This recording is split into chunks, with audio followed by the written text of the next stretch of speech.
परम भक्तराज उपेन्द्रभाई राठवा आज रोज करसन गामना आंगणे उपेन्द्रभाई द्वारा एमना पोताना घरનું लक्ष्मी हवन घरનું પૂંજન કરી બધા સગા સ્નેહીને તેડી અને એક આપણને બધાને એક સુમેળ ભર્યું એક સંત સમાગમનું આયોજન એ પરમ ભક્તરાજે કર્યું। આજે આપણે બધા એકત્રિત થયા છીએ ત્યારે ખાસ અટલાદરા BAPS સ્વામિનારાયણ મંદિરમાંથી પૂજ્ય અચલ મુનિદાસ સ્વામી આપની આ સભાની અંદર પધારેલા છે, તો આપણે ખાસ પૂજ્ય અચલ મુનિ સ્વામીદાસને બધા અંતરથી જય સ્વામિનારાયણ કરીએ। સ્વામીનો ટૂંકો પરિચય। સ્વામી આપણા જ વિસ્તારની અંદર પોતે પધાર્યા એમ મૂળે એમનું આખું બાળની ભૂમિ પર થયેલું છે અને પોતે ખૂબ વિદ્વાન સંત છે। આપણા બોડેલીના આંગણે આવ્યા અને લગભગ 5 થી 6 વર્ષ આપણા બોડેલી મંદિરની અંદર પણ સેવા કરી। મને એમનો એક પ્રસંગ યાદ છે। શરૂઆતના સમયની અંદર બાંધકામ ચાલતું હતું, તો એ સમયે પૂજ્ય દિવ્ય સ્વરૂપદાસ સ્વામી સાથે કલારાણી મુકામે રાત્રે 10 વાગે અમારી કાર્યકરો જોડે એમને એક નાનકડી મીટિંગ કરી હતી। અમારી પ્રથમ મુલાકાત હતી। સંત કોને કહેવાય? પરહિત માટે જે કાર્ય કરે એને સંત કહેવાય। સ્વામીના મનની અંદર પણ એવું જ કંઈક હતું। સ્વામી આપણા વિસ્તારની અંદર આવ્યા અને ગામડે ગામડે ફરીને જોયું કે આપણો આખો વિસ્તાર છે એકદમ સૂકો પ્રદેશ છે અને ચોમાસાની ઋતુ પર નિર્ભર અને લગભગ ખેડૂત વર્ગ વધારે છે અને એમને એ એક સ્પર્શી ગયું। બાકી એ પોતે તો ખૂબ બધું આગવું જ્ઞાન સ્કિલ બધું ઘણું જ બધું ધરાવે છે, પણ અહીંયા આવ્યા પછી એમના મનની અંદર એક વાત હતી કે આપણા પ્રદેશની અંદર શિક્ષણનું સ્તર નીચું છે। એ શિક્ષણના સ્તરને ઉપર લાવવા માટેના પ્રયત્નો એમના સતત રહ્યા અને ખૂબ ઝડપથી સત્વરે બોડેલીની અંદર છાત્રાલયનું નિર્માણ થયું, સાથે જ સ્કૂલનું પણ નિર્માણ થયું અને એક સંસ્થાની અંદર પ્રથમ ITIનું પણ નિર્માણ એ બોડેલીના આંગણે થયું। એમાં ખૂબ એમનો પુરુષાર્થ હતો। એ આપણા વિસ્તારની એક લાગણી અને આપણા વિસ્તારના હરિભક્તોને, એમના બાળકોને, એમના યુવાનોને લાભ મળે એ હેતુથી સતત પ્રયત્ન। પણ સ્વામીને મેં કીધું કે સ્વામી દયા કરી એને સમાવો તો વધારે સારું, એને એક વાતાવરણ મળે, સંસ્કાર મળે। તો સ્વામીને વિનંતી કરી અને એડમિશન લીધું અને અત્યારે ધોરણ 12ની અંદર અભ્યાસ કરે છે। પણ કહેવાનું એ છે કે આપણા બાળકો માટે સતત પોતે પ્રયત્નશીલ રહેતા। એકવાર એવો પ્રસંગ બનેલો કે સ્વામી મોડી રાત સુધી જાગે, 2-2:30 વાગ્યા સુધી સ્વામી જાગે બાળકો સાથે, વિદ્યાર્થીઓ પાસે, અને એમને માર્ગદર્શન કરે। અને આપણા વિસ્તારનું અત્યારે આપણે જોઈએ છે, અમારા આચાર્ય શ્રી મેહુલભાઈ સાહેબ પણ અહીંયા ઉપસ્થિત છે આ સભાની અંદર, અને શાળાએ આજે પરિણામ લાવ્યો છે એના મૂળમાં પૂજ્ય અચલ મુનિ સ્વામીનો હાથ। અને આ 2 મિનિટ માટે વાત કરવાની એક તક આપી એ બદલ આપ સર્વનો, આયોજકનો ખૂબ ખૂબ આભાર વ્યક્ત કરું છું। જય સ્વામિનારાયણ। અત્યારેથી હર વિધિમાં અત્રેથી હું નામ જાહેર કરીશ એ સત્વરે આપણે સ્ટેજ પર આવીશું. ઉપેન્દ્રભાઈ હરિદાસભાઈ રાઠવાને વિનંતી કરું.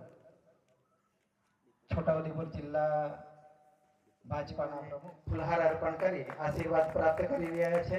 આપણે તાળી પાડી અને ઉત્સાહ વધારીશું.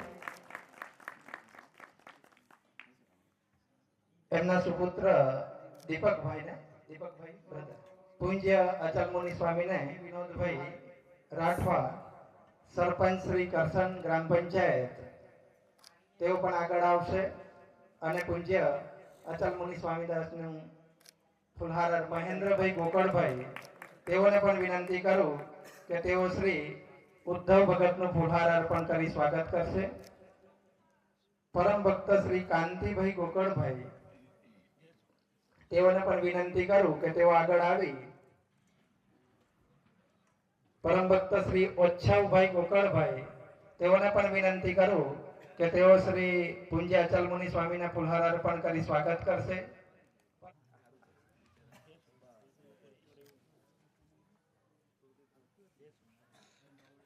અત્યારે હું નામ જાહેર કરું છું. જ્યાં બેઠા હોય ત્યાંથી સત્વરે આગળ આવીશું અને આપણે ફુલહાર વિધિની અંદર જોડાઈશું. પરમ ભક્ત શ્રી કિરણભાઈ કાંતિભાઈ ઉદ્ધવ ભગતને ફુલહાર અર્પણ કરશે. પરમ ભક્ત શ્રી જયેશભાઈ મહેન્દ્રભાઈ ને ફુલહાર અર્પણ કરી આશીર્વાદ પ્રાપ્ત કરશે. પરમ ભક્ત શ્રી રમેશભાઈ માનસિંહભાઈ પૂર્વ સરપંચ કરસન તેઓને વિનંતી કરું કે તેઓ પણ ઉદ્ધવ ભગતને ફુલહાર અર્પણ કરી આશીર્વાદ પ્રાપ્ત કરશે. કુંજ કુમારને પણ વિનંતી કરું કે તેઓ શ્રી પૂજ્ય અચલ મુનિ સ્વામીદાસને ફુલહાર અર્પણ કરી આશીર્વાદ પ્રાપ્ત કરશે.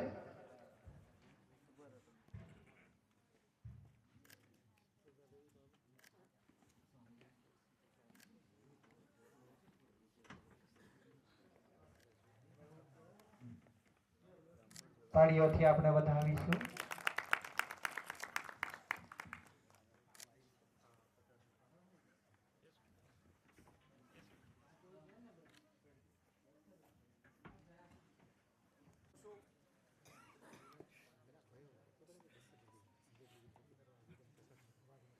શ્રી સ્વામિનારાયણ ભગવાનની જય. શ્રી અક્ષર પુરુષોત્તમ મહારાજની જય. સિયાવર રામચંદ્ર ભગવાનની જય.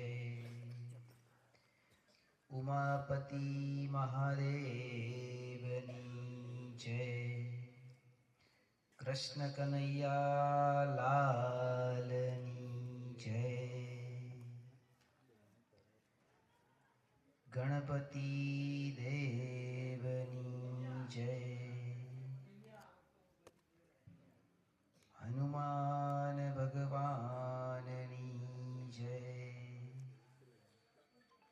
ભગતજી મહારાજની જય. શાસ્ત્રીજી મહારાજની જય. યોગીજી મહારાજની જય. પ્રમુખ સ્વામી મહારાજની જય. महंत स्वामी महाराजनी जय। अपने अपने गुरुदेवनी जय। सूरत अक्षरधाम महोत्सवनी जय।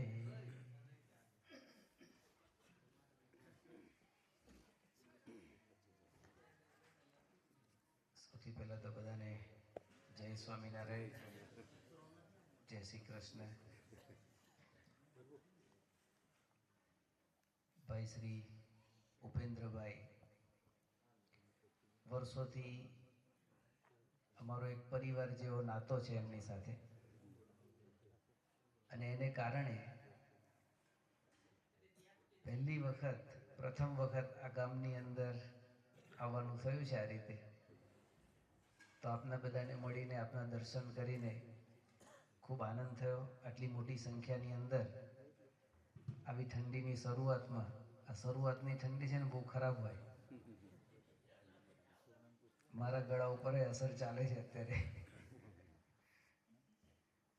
તો એમાં આપ બધા પધાર્યા છો, તો આપને બધાને પણ ખૂબ ધન્યવાદ.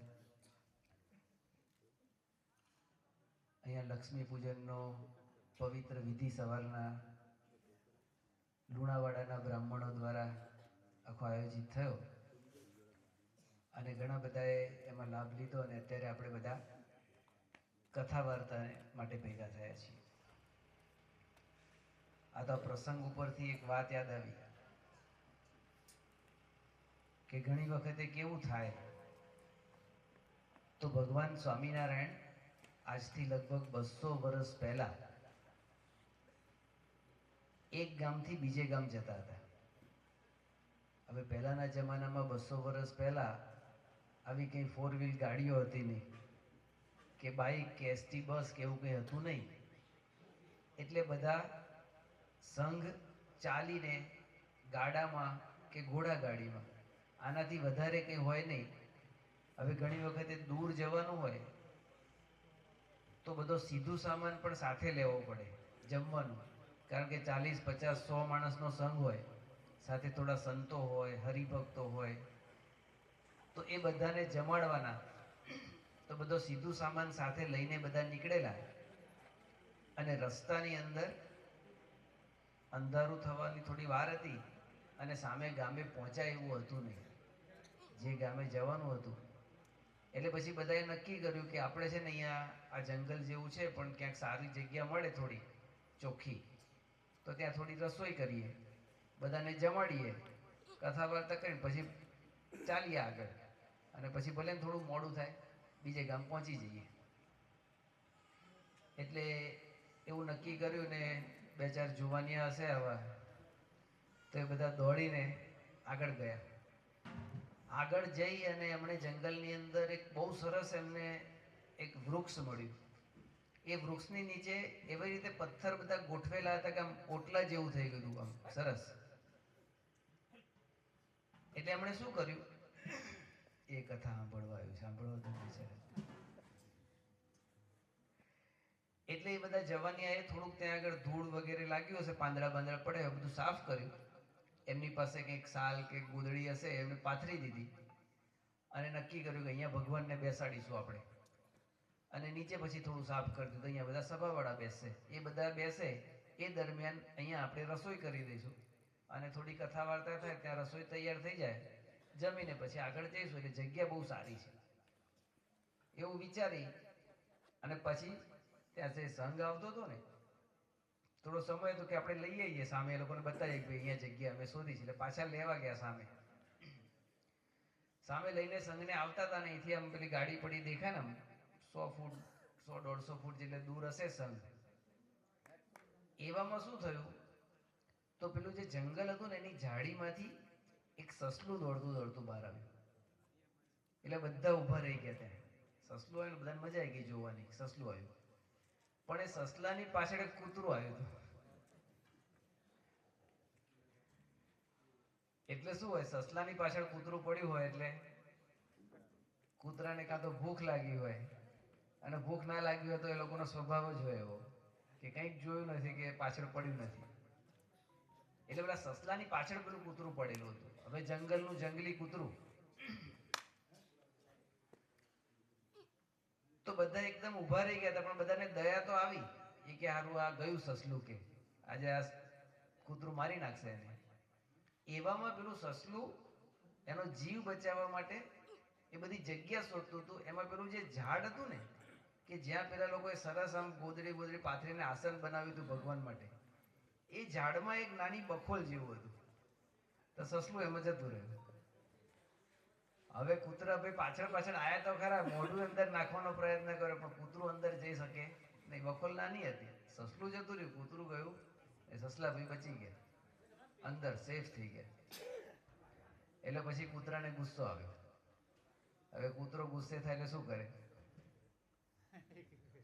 પગ ઊંચો કરીને એને ત્યાં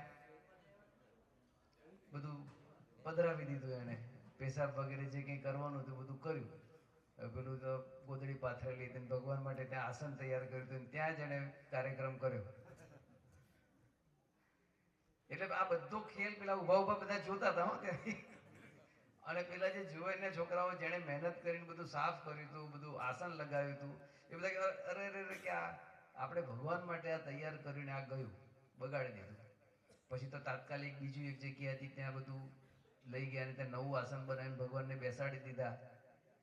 એ દરમિયાન પેલું કૂતરું છે ને, પછી એને તો બગાડ્યું, પછી એ તો જતું રહ્યું. એને થયું કે હવે આ સસલું આપણા હાથમાં આવશે નહીં. સસલું અંદર થોડીક વાર થઈ ને પછી ત્યાં પેલી તો સભા ચાલુ થઈ ગઈ. ભગવાને બીજી જગ્યાએ બેસીને સભા ચાલુ કરી દીધી. અને થોડી વાર થઈ પેલા સસલાએ ડોકી બહાર કાઢી. એને એમ થયું કે આમ જોયું, આમ ડોક બહાર કાઢી કે કોઈ છે નહીં ને, તો કે કોઈ છે નહીં, હવે આપણે સલામત છીએ. એમ કરીને થોડુંક બહાર નીકળ્યું, 5-10 ડગલા જેવું ચાલ્યું હશે બહાર.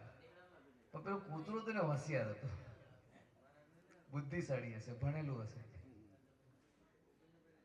તો એ છે ને ઝાડની પાછળ જે ઝાડી હતી ને એમાં સંતાઈ ગયું હતું. એને ખબર હતી કે આ બે ટમચી બહાર તો આવશે ને, ક્યાં જશે, અંદર ગયું છે, એનું ઘર તો છે નહીં આ, એટલે એને બહાર તો આવવાનું જ છે, બહાર આવ્યા વગર ચાલવાનું નથી. એટલે પેલું જેવું બહાર 5-10 ડગલા આગળ ચાલ્યું, પાછળથી કૂતરું આવ્યું. એટલે હવે સસલાને પાછળ પાછું બખોલમાં જવાની જગ્યા હતી નહીં. એટલે સસલું દોડ્યું આગળ. આગળ તો પેલી સભા હતી. એટલે પછી તો પેલું એટલું બધું ગભરાયેલું હતું કે હવે મરી ગયા. એટલે સભાની વચ્ચે થઈ અને ભગવાન બેઠા હતા ને, ભગવાનના ખોળામાં જઈને લપાઈને બેસી ગયું. એટલું બધું ગભરાયેલું હતું, ધ્રુજતું હતું બિચારું. હવે પેલું કૂતરું ત્યાં આવે તો પેલા સભાવાળા કૂતરાને રહેવા દે, બધાએ મારીને ભગાડી મૂક્યું કૂતરાને. હવે કૂતરાને જંગલમાં જવા સિવાય બીજો કોઈ રસ્તો હતો, જંગલમાં જતું રહ્યું. પછી ભગવાને પ્રશ્ન પૂછ્યો. હવે પરીક્ષા થાય છે. અમે સ્કૂલના માણસ કહેવાય એટલે પરીક્ષા તો લેવી પડે હો. ભલે ને સભા ચાલે તો સભામાં પેપર તો કાઢીએ જ. હવે ભગવાને પ્રશ્ન એવો પૂછ્યો કે ચલો બધાને પ્રશ્ન પૂછે કે આ કૂતરું, આ સસલું અને પેલું ઝાડ, આ 3 વસ્તુ છે. તો કૂતરું અને સસલું એકબીજાના મિત્ર કહેવાય કે દુશ્મન કહેવાય? આ પહેલો પ્રશ્ન. કૂતરું પેલા સસલાની પાછળ જે પડ્યું ને, કે કૂતરું અને સસલું એકબીજાના મિત્ર કહેવાય કે દુશ્મન? અને બીજો પ્રશ્ન કે પેલું ઝાડ કે જેણે પેલા સસલાને બચાવી લીધું, તો ઝાડ અને સસલું, તો સસલા માટે ઝાડ અને ઝાડ માટે સસલું એ મિત્ર કહેવાય કે દુશ્મન કહેવાય? આ 2 પ્રશ્ન ભગવાને પૂછ્યા. 2 પ્રશ્નના 100 માર્ક, 1 પ્રશ્નનો 50 માર્ક, 100 માર્ક્સનું પેપર. તો સહેલું જ હતું પેપર, કે ભગવાન આટલું બધું સહેલું? શું આવે જવાબ? કૂતરું ને સસલું એકબીજાના દુશ્મન કહેવાય અને ઝાડ અને સસલું એકબીજાના મિત્ર કહેવાય. બધાએ આવો જવાબ આપ્યો. એટલે ભગવાન કે બધા ન પાસ, બધાને 0 માર્ક્સ. એકે સાચો નહીં બેમાંથી. તો વાતો કેવું છે, આમ નહીં તો આમ. બીજો જવાબ શું આવે? કૂતરું ને સસલું એકબીજાના મિત્ર અને ઝાડ અને સસલું એકબીજાના દુશ્મન. પણ આ વાત સમજાય એવી નથી. કૂતરું કોઈ કે ગાંડો ગણે ને, હું એમ કહું કે કૂતરું ને સસલું 2 મિત્ર કહેવાય, ગાંડો જ ગણે ને મને. એ કે સ્વામી સીધા હોસ્પિટલમાંથી આવ્યા લાગે છે, કે મગજ ચસકી ગયું લાગે છે. કૂતરું પેલા સસલાની પાછળ પડ્યું હતું, એને મારી નાખવા તૈયાર થયું હતું, તેનો મિત્ર કેવી રીતે? પછી ભગવાને સમજાવ્યું એ કે દુનિયાની જે રીત છે ને, એ તમે જે જવાબ આપ્યો ને એવી છે. દુનિયાની રીત કેવી છે? તો સસલું અને કૂતરું એકબીજાના દુશ્મન જ છે. પણ એ કે ભગવાનની નજરમાં કેવું છે, અમારા માટે કેવું છે? જે ભક્તિ કરતો હોય, જે ભગવાનનો ભક્ત હોય, જેણે ભગવાનના માર્ગે ડગલું માંડ્યું હોય, એવા લોકો માટે કેવું છે? તો કે પેલું કૂતરું છે ને એ આ સસલાનો મિત્ર છે. કે કેમ? તો કે જો સમજાવું. જો કૂતરું એ સસલાની પાછળ ના પડ્યું હોત તો એ સસલું કે જંગલમાં રખડતું હોત, એ પોતાના પરિવાર સાથે જે કંઈ રમતું હોત, ખાતું હોત, પીતું હોત, મજા કરતું હોત. પણ એ કૂતરું સસલાની પાછળ પડ્યું, સસલાને નહીં ગમ્યું હોય, સસલું ગભરાઈ ગયું હશે, એને ચિંતા થઈ હશે, એના પરિવારજનોને ચિંતા થઈ હશે કે હવે આનું શું થશે, બધું જ બરાબર છે. પણ એ કૂતરું પાછળ પડ્યું અને એ પડ્યું ને તોય સસલાને અમારા ખોળામાં બેસવા મળ્યું. તો કે જે હિતની વાત, એનું હિત થયું કહેવાય ને, સસલું કેટલું ભાગ્યશાળી કહેવાય, કેટલું ધન્ય ભાગ્ય કહેવાય કે એને સાક્ષાત ભગવાનના ખોળામાં બેસવા મળ્યું. તો જે મિત્ર અથવા જે કોઈ વ્યક્તિ આપણને દુઃખ લગાડીને, બીક લગાડીને, પરાણે, બળજબરીથી કે શરમથી ભગવાનના ખોળામાં ખેંચી લાવે ને, એ બધા સાચા મિત્ર કહેવાય. એમ ઉપેન્દ્રભાઈના આમંત્રણથી ઘણાની ઈચ્છા હશે કે નહીં હોય, પણ આવવું પડ્યું હશે સભામાં. સાચા મિત્ર છે એટલે. સાચા મિત્ર હોય ને, આપણને ગમે ત્યાંથી, ઘરમાંથી હોઈ ગયા હોય તો ખાટલામાંથી કે બીજા નાના મોટા પ્રસંગમાંથી ખેંચી લાવે ને ભગવાનના ખોળામાં બેસાડી દે. અને પેલું સસલું અને ઝાડ દુશ્મન કેવી રીતે? તો કે જો પેલું ઝાડ એણે આ સસલાને આશ્રય ના આપ્યો હોત, બખોલ રાખી પોતે ઝાડે અને પેલા સસલાને આશ્રય આપ્યો, જો ના આપ્યો હોત તો અમે એ ઝાડ નીચે બેસવાના હતા ને. તો અમે એ ઝાડ નીચે બેઠા હોત, ઝાડ કેટલું પવિત્ર થઈ ગયું હોત. એ ઝાડના કેટલા મોટા ભાગ્ય થાય, વર્ષો સુધી પછી બધા એને પગે લાગે, એનું પૂજા, એની પૂજા થાય. પણ એને સસલાને આશરો આપ્યો ને એટલે પેલા કૂતરાએ ત્યાં પેલું બગાડ્યું અને એને અમારો યોગ થવાનું મટી ગયું, અમારા યોગથી વંચિત રહી ગયું. તો એવા હોય કે જે આપણને આશરો આપે, આપણને બોલાવે, આપણને રાખે, આપણને રમાડે જમાડે, પણ ભગવાનથી દૂર કરાવી દે ને તો સમજવાનું કે આપણા દુશ્મન છે, ભલે રોજ ભેગા ફરતા હોય. એટલે ભગવાનનું ગણિત છે ને આપણા સમજવામાં આવે નહીં. આપણું ગણિત 1 + 1 = 2 થાય. ભગવાનના ગણિતમાં 1 + 1 = કેટલા થાય ને નક્કી જ નહીં. એ ભગવાન જ જાણે, બીજું કોઈ જાણી શકે નહીં.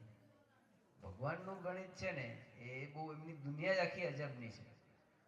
એમણે જે આખી દુનિયા બનાવી છે, મહાભારતની અંદર બહુ જ સરસ પ્રસંગ આવે છે. મહાભારત એક એવો ગ્રંથ છે, અમે જ્યારે એનો અભ્યાસ કરતા હતા ત્યારે અમને ગુરુજી શીખવાડતા હતા. એમણે બહુ સરસ વાત કરેલી કે વેદ વ્યાસ એમણે જે મહાભારત ગ્રંથ, એટલે કે જે મહાભારતની અંદર નથી, જે અંદર કેટલા બધા મહાભારતની અંદર બધા પ્રસંગો છે, પાંડવોની વાત આવે ને, બીજા ઘણા બધા રાજાઓની વાત આવે ને, કૌરવોની વાત આવે ને, ભીષ્મ, દ્રોણ, કૃષ્ણ, કેટલા બધી અઢળક, આપણે બધા મહાભારત સિરિયલ જોઈ જ હશે. તો જે મહાભારતની અંદર છે ને એ જ દુનિયામાં છે અત્યારે પણ, અને જે મહાભારતમાં નથી ને દુનિયામાં ક્યાંય નથી. તમારે ઘરની અંદર, ગામની અંદર, સમાજની અંદર, રાષ્ટ્રની અંદર કોઈક એવો પ્રસંગ બને છે ને તો એમ સમજવાનું કે એના જેવો જ પ્રસંગ મહાભારતની અંદર હશે ને હશે જ. બે ભાઈ જમીનના ટુકડા માટે ઝઘડે ને, સમજવાનું મહાભારતમાં છે જ. તો આવું મહાભારત છે કે યન્ન ભારતે તન્ન ભારતે. જો આમાં નથી તો ક્યાંય નથી, અને આમાં છે તો એ બધે દુનિયામાં છે, તો એ મહાભારતમાં છે ને છે જ. એ મહાભારતની અંદર એક પ્રસંગ એવો આવે છે કે એક વખતે યુધિષ્ઠિર રાજા એ બધા તળાવને કિનારે પાણી પીવા માટે જાય છે, આપણે બધા જાણીએ છીએ. અને એક પછી એક બધા, એના પહેલા યુધિષ્ઠિર ગયા, એના પહેલા બધા ભીમ ને અર્જુન ને સહદેવ ને નકુલ ને બધા એક પછી એક ગયા હતા અને બધાએ પાણી પીધું. એ ત્યાં આગળ પેલા તળાવમાં યક્ષની ચોકી હતી. એટલે યક્ષ એવું કહેતા હતા કે ભાઈ તમારે પાણી પીવું હોય તો પીવો, મને વાંધો નથી, પણ તમારે મારા પ્રશ્નોનો જવાબ આપવો પડે. જો તમે મારા પ્રશ્નોનો જવાબ નહીં આપો ને તો તમે આ પાણી પીશો તો તમે મૃત્યુ પામશો. એટલે સૌથી પહેલો પેલો ભીમ ગયેલો ને, ભીમને પોતાની શક્તિનું અભિમાન હતું, બળ. એ કે તું મને કોણ કહેવા વાળો? તને ખબર છે કે 1000 હાથીનું બળ મારા એક એક હાથમાં, એક એક પગમાં, એક એક જગ્યાએ બધે સમાયેલું છે. 10,000 હાથીનું બળ લઈને ફરું છું. તારી એસી કીધે છે એમ કઈ પી લીધું. એમ પછી એક બધા પોતપોતાના એવા નાના મોટા ગુણના અભિમાનથી એ યક્ષની વાત માનતા નથી. પણ યુધિષ્ઠિર હતા ને એ ધર્મરાજા હતા. યુધિષ્ઠિરનું બીજું નામ ધર્મરાજા છે. એટલે પોતે ધર્મની અંદર દ્રઢ હતા. એટલે એમનો ધર્મ હતો કે કોઈ પણ વ્યક્તિ કંઈ પણ કહે તો એ શાંતિથી સાંભળવું અને એનું એ પ્રમાણે આચરણ કરવું. એટલે યક્ષે એમને કહ્યું કે ભાઈ તમારે મારા 100 પ્રશ્નના જવાબ કે હું આપીશ. અને એક પછી એક 100 પ્રશ્નના જવાબ આપે છે. એ વખતે એમાંનો એક પ્રશ્ન એવો હતો, યક્ષ પૂછે છે, આખો સંસ્કૃતની અંદર બંને વચ્ચે સંવાદ છે. તો એક પ્રશ્ન એવો હતો કે કિમ આશ્ચર્યમ એતત પરમ, કે દુનિયાની અંદર ઘણા બધા આશ્ચર્ય છે, પણ સૌથી મોટું આશ્ચર્ય શું છે? તો દુનિયાની અંદર કેટલા બધા આશ્ચર્ય છે. આપણો તાજમહાલ ગણો, અને એફિલ ટાવર ગણો, અને આપણું લંડનનું મંદિરને ઘણા ગણે છે, અને અક્ષરધામને ગણે છે. કેટલું બધું દુનિયાની અંદર બધા આશ્ચર્ય છે, ઘણા બધા. પણ કે સૌથી મોટું આશ્ચર્ય શું છે દુનિયાનું? આવો પ્રશ્ન યક્ષ યુધિષ્ઠિરને પૂછે છે. એટલે યુધિષ્ઠિર રાજા એનો જવાબ આપે છે, બહુ સરસ જવાબ આપે છે. એ કહે છે કે શું કહે છે કે અહર્ણી ભૂતાની ગચ્છન્તિ યમાલયમ શેષા સ્થિરત્વમ ઇચ્છન્તિ એતત આશ્ચર્યમ પરમ. સૌથી મોટું આશ્ચર્ય શું છે? તો કે અહર્ણી ભૂતાની ગચ્છન્તિ યમાલયમ, એ કે રોજ દિવસ અને રાત એ કે કેટલા બધા લોકો યમાલય જાય છે. યમાલય એટલે ભગવાનને ઘેર ધામમાં પધારે છે, મૃત્યુ થાય છે. અહર્ણી ભૂતાની ગચ્છન્તિ યમાલયમ શેષા સ્થિરત્વમ ઇચ્છન્તિ. શેષા એટલે બાકીના જે બચ્યા છે, એટલે આપણે બધા જે ગયા છે તો ગયા, આપણે બધા બચ્યા છીએ. તો શેષા સ્થિરત્વમ ઇચ્છન્તિ, આપણને બધાને એવી ઈચ્છા છે કે આપણે અહીંયા જ રહેવાના છીએ કાયમ. આમ બોલતા નથી આપણે, પણ તમે જો તપાસ કરજો, આપણે કે ને કાલે આપણે આમ કરીશું, એનો અર્થ શું થયો? કે આપણે નક્કી કરી દીધું કાલ સુધી તો છીએ જ આપણે. પેલું ભીમ છે ને, ભીમ આમ આપણને લાગે કે આમ થોડો શરીરે થોડો પઠ્ઠો હતો અને એવો થોડો એવો હશે, પણ બહુ બુદ્ધિશાળી હતા. અને એક વખત યુધિષ્ઠિર દાન આપતા હતા, અને દાન આપતા આપતા થોડોક સમય એમનો જે કંઈ નક્કી કર્યો હશે કે રોજ 1 કલાક દાન આપવું, એમાં એ સમય પૂરો થયો દાન આપવાનો. અને સમય પૂરો થયો પણ એક વ્યક્તિ બાકી રહી ગયા દાન લેવાના. એટલે યુધિષ્ઠિરે શું કહ્યું? યુધિષ્ઠિરને કહ્યું ભાઈ જો તું કાલે આવજે, હવે તને કાલે આપીશું. એટલે ભીમભાઈ બાજુમાં બેઠા હતા, એ ઊભા થઈ ગયા, એકદમ ઊભા થઈને દોડ્યા. ક્યાં દોડ્યા? તો ત્યાં દરેક રાજ્યની અંદર પહેલાના જમાનામાં રાજાઓ એક બહુ જ મોટું નગારું રાખતા. અને એ નગારું ક્યારે વાગે? તો જ્યારે રાજ્ય ઉપર કંઈક બહુ મોટું સંકટ આવવાનું હોય, કોઈક રાજા બીજો ચઢાઈ કરીને આવવાનો, એ વખતે બધાને ચેતવી દેવા માટે નગારું વાગે. અને બીજું ક્યારે વાગે? 2 જ કારણથી વાગે. બીજું, જ્યારે પોતાનો રાજા બીજા રાજા ઉપર યુદ્ધ કરવા ગયો અને જીતીને આવ્યો હોય ને, ત્યારે એની ખુશાલીમાં વાગે. એટલે યુદ્ધમાં કાં તો જીત્યો હોય તો વાગે, અને કાં તો કોઈક રાજા ચઢાઈ કરવા આવ્યો હોય ત્યારે વાગે. આ 2 જ સમયે એ નગારું વાગે. તો એમાં નગારું અચાનક વાગ્યું એટલે બધાને આશ્ચર્ય થયું. અર્જુન ને યુધિષ્ઠિર ને નકુલ, સહદેવ, દ્રૌપદી, કુંતાજી ને ગામના બધા સૈનિકો, સેનાપતિ, બધું રાજ્યની પ્રજા બધા દોડીને આવ્યા કે શું થયું, શું થયું? અત્યારે યુધિષ્ઠિર અહીં બેઠા છે, કોઈ રાજાએ ચઢાઈ કરી નથી, આ કંઈ જીતીને આવ્યા નથી. એટલે બધાએ ભીમને પૂછ્યું કે આ શું છે? આ કેમ તે વગાડ્યું? તને ખબર નથી કે? તો કે ખબર છે ને, પણ કે આજે આપણા મોટા ભાઈ એ કે એટલી મોટી જીત કરીને આવ્યો છે, એટલો મોટો વિજય પ્રાપ્ત કરીને આવ્યો છે, એટલે નગારું વગાડું. એટલે શું જીત કરી? પણ ક્યાં અહીંયા બેઠા છે, ક્યારના દાન આપે છે. તો કે એમણે કહ્યું ને પેલાને, એ કે હું હવે તને કાલે દાન આપીશ. તો કે એમણે મૃત્યુ પર વિજય મેળવી લીધો. કે એમને એટલું નક્કી થયું કે હું કાલ સુધી જીવવાનો છું, એટલે મૃત્યુ મને મારી પાસે આવશે નહીં, મૃત્યુ પર હું વિજય મેળવું છું, એટલે કે મેં નગારું વગાડ્યું. એટલે યુધિષ્ઠિરે કાન પકડે કે બરાબર વાત છે. એટલે પછી તરત પેલાને બોલાવીને પાછું દાન આપ્યું. પણ આપણે વાત કરતા હતા કે શેષા સ્થિરત્વમ ઇચ્છન્તિ, બાકી જે બચ્યા છે ને આપણા જેવા, એમ ઈચ્છે છે કે આપણે કાયમ માટે અહીંયા જ રહેવાના છીએ.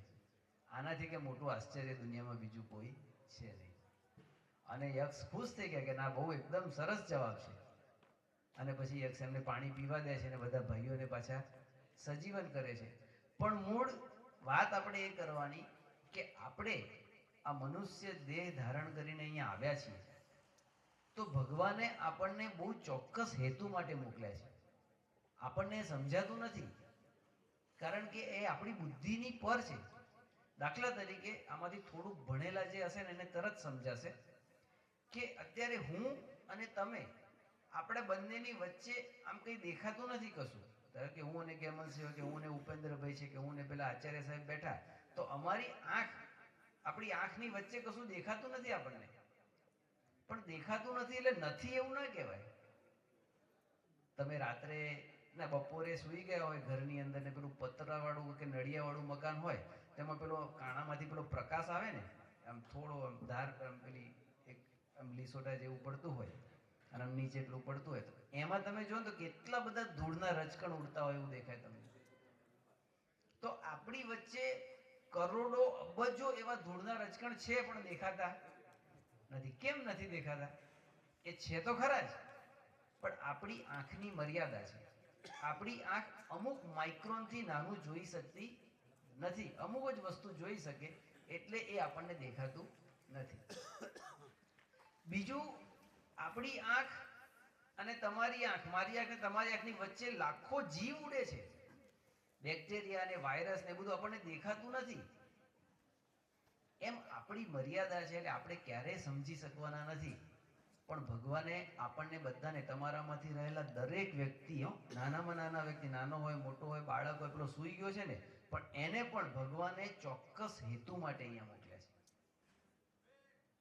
તમે વિચાર કરો, આ તો બધાને સમજાશે આ વાત. તો તમારા ગામમાં મંદિર છે ઉપેન્દ્રભાઈ? કઈ કોઈ પણ માતાજીનું કે મહાદેવનું મંદિર છે ને? બધા ગયા છે ને એકાદ વખત? આમ તો ગયા જ હોય બધા, અને શ્રાવણ માસમાં તો ખાસ જાય. તો શ્રાવણ મહિનો આવશે હવે થોડા વખત પછી, તો શ્રાવણ મહિનાની અંદર એ મહાદેવના દેરાની અંદર તમે નિયમિત જાઓ. જે ના જતો હોય ને આખું વર્ષ, એ શ્રાવણ મહિનાના સોમવારે તો જઈ આવે એકાદ વખત. અથવા કોઈ ના જાય એને ખબર તો હોય કે આ ડેરું છે ને ત્યાં બધા પૂજા કરવા જાય છે. આટલા વર્ષોથી ઘણા બધા વડીલ બેઠા હશે, કોઈક 70 વર્ષના, કોઈક 80 વર્ષના, ને એવા બધા હશે અહીંયા. તો એ જ્યારથી નાના હશે આ ગામમાં, ત્યારથી અત્યાર સુધી તમારામાંથી જો કોઈએ પણ એવું જોયું હોય કે કોઈ ગાય કે કોઈ ભેંસ કે કોઈ બકરી કે કોઈ ભૂંડ એ નિયમિત શંકર ભગવાનના મંદિરે જઈને દૂધ ચડાવતું હોય, બીલીપત્ર ચડાવતું હોય, મને કહો. ચલો, એક જણ હોય તો મને કહો. કોઈ જોયું? કોઈ નહીં ને. તો એકલો મનુષ્ય દેહ જેવો દેહ છે કે જે દેહ કરીને તમે ભગવાન ભજી શકો. આ સિવાય બીજો એક પણ દેહ એવો નથી. કૂતરો 84 લાખ જાતના અવતાર કે છે. અંડજ, ઉદ્બીજ, જરાયુજ અને સ્વેદજ, આ 4 પ્રકાર છે. વેદોની અંદર, ભાગવતની અંદર બધે આ વાત આવે છે. અંડજ એટલે કહેતા કે ઈંડામાંથી જન્મ લેતા હોય એવા જીવ, એટલે જેટલા પણ પક્ષીઓ છે મોટા ભાગના, અને અમુક સરીસૃપ પ્રાણીઓ એટલે ગરોળી, સાપ વગેરે, એ બધા ઈંડા મૂકીને ઈંડામાંથી નવા બચ્ચાને જન્મ આપે, એટલે નવો જીવ આવે. ઘણા ઉદ્બીજ પ્રકારના હોય. ઉદ્બીજ એટલે આપણે જે બધા ખેતી કરીએ છીએ, હમણાં કહ્યું કે બધા ખેડૂતો છે, બીજ વાવવા અને બીજમાંથી નવું બીજ ઉત્પન્ન થાય, એટલે બીજમાંથી બીજા બીજનો જન્મ થયો, એ બધા ઉદ્બીજ પ્રકારના કહેવાય. પછી સ્વેદજ. સ્વેદજ એટલે સંસ્કૃતમાં સ્વેદ એટલે ભેજ. એટલે તમે ચોમાસું જેવું આવે ને, એકાદ વરસાદ પડે ને, આમ તમારે એટલા બધા જીવડા આવી જાય ને, આમ રાતોરાત આમ ફટ થઈને ખબર ના પડે ક્યાંથી આવી ગયા. પણ એ ચોમાસાના ભેજવાળા વાતાવરણને કારણે જન્મ્યા હોય, એટલે એ બધા સ્વેદજ કહેવાય. અને ચોથો પ્રકાર છે જરાયુજ, એટલે જરા સાથે કહેતા ઓર સાથે જે જન્મ આપે, જે બચ્ચાને જન્મ આપે, કે ગાય, ભેંસ, ઘોડા, બકરી, કૂતરા, મનુષ્ય પણ એમાં જ આવી જાય. તો આ 4 પ્રકારના જેટલા પણ જીવ છે એમાંથી આ એક મનુષ્ય માત્રનો એક દેહ છે કે જે દેહ કરીને આપણે ભગવાન ભજી શકીએ. એટલે ભગવાને આપણને આ એક ચોક્કસ હેતુ માટે અહીંયા મોકલ્યા છે, અને આપણને ખબર પણ છે. પણ કેવું થાય છે, જેમ મારી ને તમારી આંખની વચ્ચે ઘણું બધું છે પણ આપણે જોઈ શકતા નથી. કેમ? તો કે આપણને એની દ્રષ્ટિ પ્રાપ્ત થઈ નથી. પરંતુ જેવું તમને માઇક્રોસ્કોપ આપવામાં આવે, ઇલેક્ટ્રોન માઇક્રોસ્કોપ આપવામાં આવે, એક એવું યંત્ર છે કે યંત્ર એ કરીને તમને ઝીણામાં ઝીણા બધા જીવ પણ દેખાય. તો એવી રીતે જેવું આપણે ભગવાન અને સંતનું માઇક્રોસ્કોપ લગાવીએ ને, જેવું સત્સંગનું માઇક્રોસ્કોપ આપણે પકડીએ ને હાથમાં, તરત આપણને ખબર પડે કે હા ખરેખર મારો હેતુ અહીંયા આવવાનો શું છે, તો કે ભગવાન ભજી લેવા, ભગવાન ભજવા માટે. આ છેલ્લો જન્મ કરવાનો છે, કલ્યાણ કરવાનું છે, મોક્ષ કરવાનો છે, એના માટે આપણે આવ્યા છીએ. અમે છેક બરોડાથી અહીંયા આવ્યા તો ગાડી એમને મારી ગઈ, પેલો ડ્રાઈવર બેઠો એની જાતે ગાડી આમ વળી ગઈ, આમ વળી ગયા. ના, ચોક્કસ હેતુ માટે નીકળ્યા હતા ત્યાંથી કે અહીંયા જવું છે, ઉપેન્દ્રભાઈના ત્યાં બધા ભક્તો આવશે, ત્યાં થોડી કથા વાર્તા કરવાની છે. આવા ચોક્કસ હેતુથી નીકળ્યા હતા. તો ઘણી બધી રસ્તામાં ડાબી ને જમણી વળાંક આવ્યો, ઘણી બધી જગ્યાએ ડાયવર્ઝન આવ્યું. તે બધું પાર કરતા કરતા કરતા અહીંયા પહોંચી ગયા. થોડું વહેલું મોડું થાય. એમ આપણા જીવનમાં પણ આ મુસાફરી એવી છે ને કે આપણો ચોક્કસ ધ્યેય છે કે ભગવાનના ખોળામાં બેસવું. જેમ પેલું સસલું બેસી ગયું ને, એમ આપણે પણ ભગવાનના ખોળામાં બેસવું. પણ એ બેસતા માર્ગને વિશે ઘણી બધી અડચણ આવશે. આ ભગવાનની ભક્તિ કરતા કરતા આપણને ઘણી બધી મુશ્કેલી આવશે, ઘણું દૈહિક દુઃખ આવશે, શારીરિક તકલીફો આવશે, આર્થિક મુશ્કેલી આવશે, ઘણું બધું થશે. ચડ ઉતર કે છે ને. આ સંસાર કેવો છે તો કે સુખનું પલ્લું સહેજ નમે ત્યાં દુઃખની આવે ભરતી. સુખનું પલ્લું માંડ સહેજ નમ્યું હોય ને, આમ સરસ ભારે થયું હોય, ત્યાં તો દુઃખની ભરતી આવીને ઊભી જ હોય. એટલે સુખ દુઃખ રૂપી આ સંસાર છે, મરણા જરણા સંસાર છે. આવું તો ઘણું બધું આપણે સાંભળીએ છીએ, પણ એનું અનુસંધાન આપણને રહેતું નથી. અને એ અનુસંધાન નથી રહેતું ને એટલે આપણે સમજી શકતા નથી કે મારો અહીંયા જન્મ થવાનો હેતુ શું છે. સંસ્કૃતની અંદર કૂપ મંડુક ન્યાય આવે છે.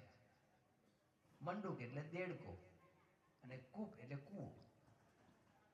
તો કૂવાની અંદર એક દેડકો રહેતો હતો. આમ તો ઘણા બધા દેડકા રહેતા, પણ આ એક દેડકો વિશિષ્ટ દેડકો હતો. એ કૂવામાં રહેતો હતો વર્ષોથી. એના બાપ દાદા એ જ કૂવામાં રહેતા હતા, એના દાદા ને એના દાદા એ પણ એ જ કૂવામાં રહેતા હતા. જેમ આપણે ગામમાં રહેતા હોઈએ ને, આપણી પેઢીઓ બધી એવી રીતે. પછી એક વખતે આમ નીચે બધી શેર ફૂટતી હોય ને, એમાં પાણી કૂવામાં પેલી શેર ફૂટતી, એમાંથી એક બીજો દેડકો આવ્યો. બીજો દેડકો એટલે પેલાને આશ્ચર્ય થયું કે તું ક્યાંથી આવ્યો? એ કે હું આ શેરમાં આવ્યો ભેગો. તો કે ક્યાંથી તું આવ્યો? તો કે હું તો દરિયામાંથી આવ્યો છું.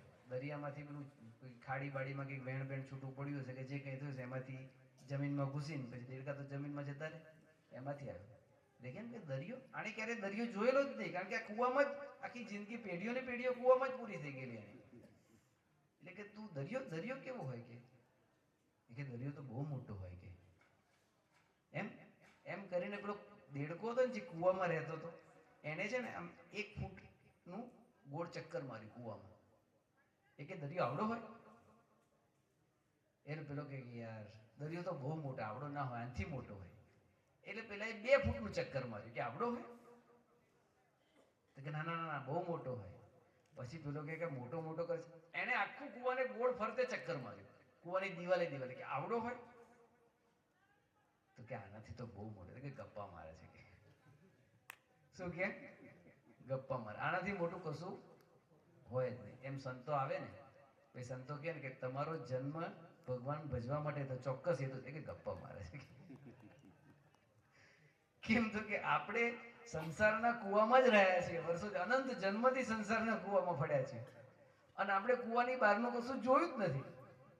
એટલે આપણને એમ થાય કે એક ચક્કર મારીએ કે આ મારો પ્રદેશ, છોટાઉદેપુર ભાજપનો મારો પ્રદેશ કે ના આવડો નહીં, હજુ મોટો કે ભારત દેશ. પણ આપણે આ સંસારમાંથી બહાર નીકળી શકતા નથી. એટલે બહારથી જ્યારે ભગવાન અને સંત પોતાના ધામમાંથી એને એમ કહે ને કે ભાઈ દરિયો, અમે તો દરિયા અક્ષરધામમાંથી આવ્યા છીએ. અક્ષરધામ કેવું છે? ભગવાન કે મારું ધામ કેવું છે? તો કે સુખ જ્યાં સુખના દરિયા ત્યાં કરી રહ્યા વાસ. અમે તો એવી જગ્યાએથી આવ્યા છે કે જ્યાં સુખના જ દરિયા છે, ત્યાં કશું દુઃખ જેવું છે જ નહીં. એટલે આપણે કઈ ગપ્પા, દુઃખ વગર તો સંસાર હોય જ નહીં કે. તો કે ના, ભગવાનના ધામમાં કઈ દુઃખ છે નહીં. પછી કહે છે કે તમારે ત્યાં આગળ કોઈ દિવસે ગડપણ જ ના આવે, ભગવાનના ધામમાં જાઓ એટલે ક્યારેય ગડપણ જ ના આવે. તો કે ગપ્પા, જો અમારા ગામમાં કેટલા બધા ગરડા થઈ જશે કે આ ગપ્પા. આપણને બધી ભગવાન અને સંતની વાત ગપ્પા જ લાગે. એટલે તો છે ને પેલા બધા મીરાબાઈ ને નરસિંહ મહેતા ને તુકારામ ને બધા આપણા પરમહંસો બધા થઈ ગયા ને, એ બધા એમ કે આ બધા કેવા છે, ગાંડા છે, કે ગાંડાની વણઝાર. એ કે મીરાબાઈ ગાંડા ને નરસિંહ મહેતા ગાંડા ને, એટલે ગુણાતીતાનંદ સ્વામીએ ભગવાન સ્વામિનારાયણની બાજુમાં છે ને જે ગુણાતીતાનંદ સ્વામી, એમની વાતમાં એવું લખ્યું એ કે જે ગાંડો થાય ને એ જ ભગવાન ભજી શકે, ડાયો કોઈ ભગવાન ભજી શકે ને? ડાયો હોય ને સંસારના કૂવામાં જ ફર્યા કરે, આટલો જ હોય કે તમે બધા ગાંડા કે. પણ ગાંડો થાય ને એને ખબર પડે કે હા દરિયો હોઈ શકે. તેને વાત માનવી પડે. પેલો એક ભમરો હતો અને એક ગીંગો. ગીંગો એટલે કીડો એક નાનો. તે બંને ખબર નહીં કેમ ભગવાનની ઈચ્છા થઈ કે જે હોય યોગી બાપાની વાતમાં તો થાય, બીજે ના થાય તો કઈ નહીં, પણ એ બંને મિત્ર થઈ ગયા. હવે ભમરો અને પેલી ઈયળ એ બે જણા ભાઈબંધ બની ગયા. તે ગીંગો એ પેલા ભમરો રોજ પેલા ગીંગાને મળવા ગયા. ગીંગો તો ઉડી શકે નહીં, એ તો ત્યાં જ ફરતો. ક્યાં રહેતો હતો? ઉકરડામાં રહેતો હતો ગીંગો. ઉકરડામાં પેલું કીડો પડે ને, કીડો સફેદ કલરનું નાનું ઈયળ જેવું હોય, તે પેલો ભમરો રોજ એને મળવા આવે. બે જણા બધી અલગ મલગની વાતો કરે કે આજે તો શું ખાધું, પેલો કે મેં આમ કર્યું, પેલો કે મેં આમ કર્યું, પેલો કે મેં આજે તો તાજું છાણ આવ્યું હતું એમાંથી આ ખાધું, પેલો કે પેલું આજે પેલા ઘેરથી વાસી છાણ આવ્યું હતું, 2 દાડાનું જૂનું છાણ હતું, આજે કડક છાણ. એવી બધી જે કંઈ એમની વાતો કરવાની છે, એ બીજી શું વાતો કરે બિચારો. એ આખો દિવસ એમ જ પડ્યો હોય. એમ આપણે આખો દિવસ આ સંસારના ઉકરડામાં પડે તો આપણે સંસારની જ વાતો હોય ને, કે પેલાના ઘેર આમ થયું, પેલાના ઘેર લગ્ન થયા, નાના ઘેર છૂટું થયું, નાના ઘેર આનો છોકરો ભણવા ગયો, નાનો છોકરો આમ ગયો. આપણે એના સિવાય બીજી વાત કરી શકીએ? જેમ પેલો ગીંગો એના સિવાય બીજી વાત કરે નહીં. ભમરો શું વાત કરે? તો ભમરો કે આજે તો હું ગુલાબના ફૂલ ઉપર બેઠો અને જે સુગંધ આવી, આ સરસ. આજે મોગરાના ફૂલની સુગંધ હતી, આજે ચમેલીના ફૂલ. પણ એ સુગંધ એ પણ લૌકિક જ સુગંધ. કેમ? તો કે આજની સુગંધ હતી એ કાલે પૂરી થઈ જવાની છે. ગુલાબનું ફૂલ ખીલ્યું આજે તો પાછું સાંજે કરમાઈ જશે, બરાબર ને? નારાયણદાસ કરીને એક બહુ મોટા કવિ થઈ ગયા, એને લખ્યું છે કે પ્રભાતે ફૂલડિયા ફૂલે, સાંજે તે કરમાશે જી, નિત્ય બાગમાં નવીન કળીઓ ખીલીને ખરી જાશે જી. જળની પેઠે જગત જાય છે, એની પેઠે વહેતુજી, જન્મ્યા ત્યાંથી જરૂર જાણો, મરવાનું છે માથેજી, આવ્યા ત્યારે શું લાવ્યા ને શું લઈ જાશું સાથેજી. એટલે કહે છે કે પેલો ભમરો આવી બધી વાતો કરે કે મારે ફૂલ આ છે, પણ એ પણ સારી વાતો, પણ સારી વાતોમાં એ નાશવંત વાતો છે. આજની સુગંધ આજે પૂરી થઈ જવાની, બીજે દિવસે એ સુગંધ આવવાની નથી. એમ ઘણા આપણામાં પણ સારી સારી ડાહી વાતો કરે, પણ એ ડાહી વાતો કરે પણ એના માલિકીની કેટલી? એ સુગંધ ભમરો લે પણ એ સુગંધ પોતાની કેટલી? એના માલિકીની તો નહીં જ ને. એ સુગંધ બનાવી કોણ? એ ફૂલની અંદર સુગંધ મૂકવા વાળા કોણ? એ પેલા ભમરાને ખબર પડતી નથી. એ પેલા ગીંગાને તો નથી જ ખબર પડવાની, પણ પેલા ભમરાને પણ ખબર પડતી નથી. આમ બંને જણા રોજ વાતો કરે સરસ અલગ મલગની, પણ પેલો ફૂલની વાતો કરે ને પેલો ઉકરડાની વાતો કરે. એક દિવસ પેલા ભમરાને વિચાર આવ્યો કે ભમરો કે મારે આને છે ને ફૂલની સુગંધ લેવડાવી છે. એને ખબર પડે કે દુનિયા આ નથી, દુનિયા આવી કંઈક બીજી છે. એટલે પેલો કહે કે હું રોજ તને મળવા આવું છું ને, તું એક દિવસ મને મળવા આવ. કે હું કેવી રીતે આવું? કે હું તને ઉચકીને લઈ જઈશ. અને પેલો ભમરો આવ્યો અને આમ 2 પગથી પકડીને પેલા લઈ ગયો. પણ પેલો જ હતો ને ગીંગો, એને શું વિચાર્યું? એને વિચાર્યું ખરું આ ક્યાં લઈ જશે મને? હારું ત્યાં મજા આવશે કે નહીં આવે? ત્યાં નહીં ફાવે. એવું કે નહીં ફાવે. હોસ્ટેલમાં મૂકવા આવે ને વાલી અમારે ત્યાં, એટલે પેલો જે રડા રડ ને જે ધમાલ કરે, પગ પછાડે ને આપણને એમ લાગે કે આ બિચારો, પણ એ કે નહીં ફાવે મને એમ. પેલા પેલો ગીંગો કે સારું નહીં ફાવે તો એટલે એને શું કર્યું? પેલું ઉકરડામાં પેલું જે હતું ને છાણ બધું, એમાંથી સારા છાણની થોડી નાની ગોળીઓ બનાવી. હવે એની ગોળીઓ એના જેવડી જ હોય, અને એને નાકમાં અને પગમાં અને કાનમાં બધે ભરાઈ દીધી. આમ એ કે ગમે ત્યારે કામમાં આવશે. આપણે ખીચામાં મૂકી દે ને, કાજુ મૂકીએ ને, સિંગ મૂકીએ ને, મકાઈનો ડોડાના પેલા થોડા એ મૂકી દઈએ, રોટલો ઘણા ખીચામાં મૂકી દે. સ્કૂલે જતી વખતે રોટલો ખીચામાં મૂકી દે, ઉપડી જાય. તો એ લઈ લીધી એને હારે અને પછી પેલો ભમરાભાઈ તો એને ઉપાડીને લઈ ગયા ને સરસ મજાના ચંપાના ફૂલ ઉપર ને ગુલાબના ફૂલ ઉપર ને હજારીગલનું ને મધુમાલતી ને રાતરાણી ને અલગ અલગ અલગ અલગ ફૂલ ઉપર બેસાડ્યા અને પછી દરેક ફૂલ ઉપર બેસાડી અને પેલો ભમરો પૂછે એને કેવું લાગે છે, કેવી સુગંધ આવે છે? તો પેલો ગીંગો કે એવી જ છે કે પેલા હતી એવી જ, ઉકરડામાં મને જેવી આવતી તેને એવી જ આવે છે, કોઈ ફેર. ભમરો વિચાર કે હારું હું ઉકરડામાં જઉં છું તો મારાથી રહેવાતું નથી, ત્યાં ગંધાય છે, અહીંયા આટલી સરસ સુગંધ આવે છે અને આને આડાને કઈ હરખું જ લાગે છે બધું. એટલે પછી આમ ભમરાએ આમ નજીક જઈને આમ બરાબર જોયું ને તો ખબર પડી ગઈ કે હા ચલો. પછી કે કઈ વાંધો નહીં, હવે આપણે બ્રેક લેવાનો, હવે કે છે ને આપણે નાહવા જવાનું.